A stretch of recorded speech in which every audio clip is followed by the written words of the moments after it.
Salam əzizləyicilər, əziz qardaşlar. Xoş gördük hər birinizi. Əziz qardaşlar. Bugün aprel ayının 11-i. 2025-ci. Buyurun baxın, bax belə qoşduq toğullar satılır.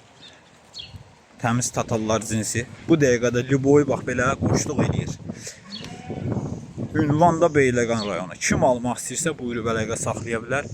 Heyvanlar da maşallah olsun, göz qabağında da görürsünüz.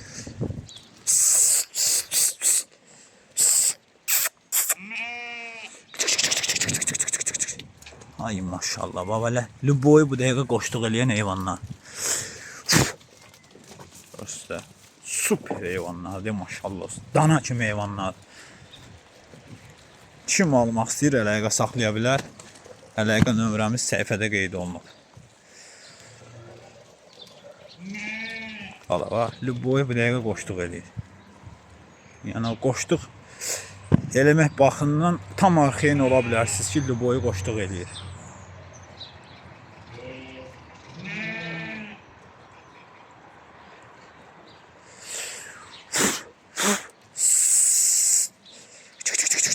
Kim hansını istəyirsə quyusuna əlaqə saxlasın, yasını alsın.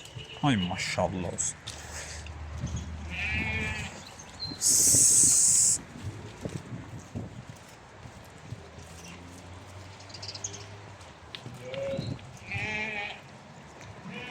Boz qoşlardır, boz qoşlar.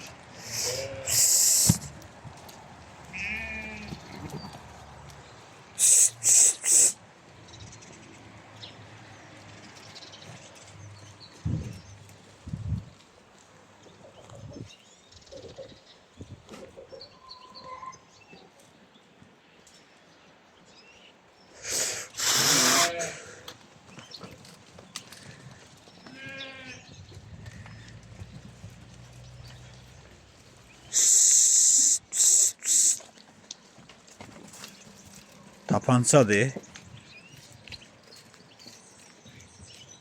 Hoppa.